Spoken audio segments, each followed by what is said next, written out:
یا اللہ مجھے میری زبان پر شہادت کے ساتھ موت عطا فرما۔ یا اللہ مجھے مدینے میں میرے ہونٹوں پر کلمے کے ساتھ موت عطا فرما۔ یا اللہ میرے لیے میری قبر کو کشادہ کر اور اس کو نور سے منور کر دے۔ یا اللہ میرا نامہ اعمال علین میں محفوظ فرما۔ یا اللہ میرے لیے قبر کے سوال کو ہلکا کر دے۔ یا اللہ مجھے عبادت کی حالت میں موت عطا فرما اور دوبارہ زندہ کر اسی حالت میں۔ یا اللہ مجھے جزا کے دن خوف، اضطراب اور دہشت سے محفوظ رکھ۔ یا اللہ میرے دائیں ہاتھ میں میرا نامہ اعمال عطا فرما۔ یا اللہ عز و جل مجھے ان لوگوں میں شامل کر جو اپنی کتابیں دوسروں کو خوشی سے دکھائیں۔ یا اللہ مجھے میزان میں کامیابی عطا فرما۔ یا اللہ مجھے روشنی کی رفتار سے پل صراط کو عبور کرنے کی توفیق عطا فرما۔ یا اللہ براہ کرم میری نیکیاں دوسروں کو نہ دے۔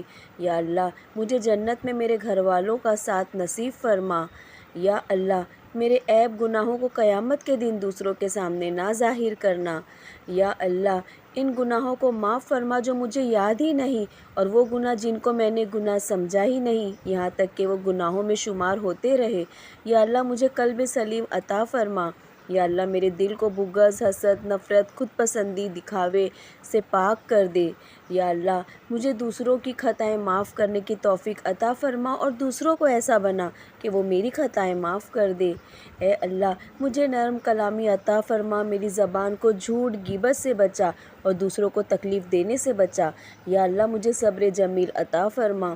یا اللہ مجھے صحیح عقیدہ، بہترین حافظہ اور دلائل کے ساتھ دین کی سمجھ عطا فرما۔ یا اللہ میرے والدین پر رحم فرما، ان کی مغفرت فرما، انہیں اچھی صحت عطا فرما اور ان کے لیے صدقہ جاریہ بنا۔ یا اللہ میرے بہن بھائیوں اور ان کی شادیوں میں برکت عطا فرما، ہمیں ایک دوسرے کے ساتھ محبت سے باندھے رکھ اور رشتہ ٹوٹنے نہ دے۔ یا اللہ تمام مسلمانوں کو آنکھوں کی ٹھنڈک عطا فرما۔ یا اللہ ہمیں صالح اولاد نصیب فرما اور ہمارے لیے انہیں صدقہ جاریہ بنا۔ یا اللہ مجھے عربی سمجھنے، لکھنے اور بولنے میں مدد فرما۔ یا اللہ میرے عیبوں کو دیکھنے اور دوسروں سے پردہ کرنے میں میری مدد فرما۔ یا اللہ ہماری کمائی میں برکت عطا فرما۔ یا اللہ میرے بارے میں دوسروں کی تضلیل، ظلم، مذاق یا فائدہ نہ اٹھانے دے۔ یا اللہ مجھے ہمت رکھنے اور صحیح فیصلے کرنے کی مدد فرما۔ یا اللہ عاجزی کے ساتھ میراث چھوڑنے میں میری مدد فرما۔ یا اللہ عز و جل امت مسلمہ زندہ اور مردہ کو معاف فرما، برکت دے، مسلمان مظلوموں کو فتح عطا فرما، ان کے دلوں کو ایمان سے بھر دے۔ یا اللہ میرے نامہ اعمال کو قبول فرما۔ یا اللہ میرے تمام گناہ معاف فرما۔ یا اللہ اے میرے اللہ، یا رحمان، یا رحیم، یا کریم، یا ستار، یا غفار، یا قدیر، یا سمیع، یا علیم، یا ذوالجلال والاکرام، یا استغیث۔ یا اللہ میں تیری طرف توجہ کرتی ہوں، سر تسلیم خم کرتی ہوں، تجھ سے گزارش ہے کہ میری دعائیں قبول کر لے۔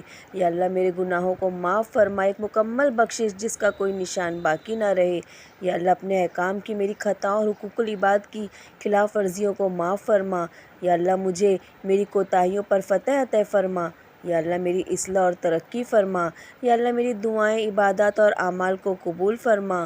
یا اللہ مجھے صرف تیری رضا کے لیے اچھے مقبول اعمال کرنے کی توفیق عطا فرما۔ یا اللہ میری عبادت میں خشوع اور اخلاص حاصل کرنے میں میری مدد فرما دے۔ یا اللہ مجھے تیرے قریب ہونے میں مدد کر جیسا کہ میرا انجام قریب آنے والا ہے۔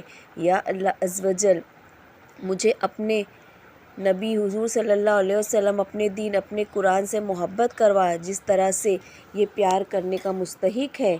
یا اللہ میرے ایمان، توکل و یقین میں اضافہ فرما۔ یا اللہ مجھے تقوی میں اضافہ فرما اور مجھے اپنے شکر گزار بندوں میں شامل فرما لے۔ یا اللہ عز و جل اس مانگی ہوئی دعا کو تمام امت مسلمہ کے حق میں قبول فرما لے۔ آمین ثم آمین یا رب العالمین۔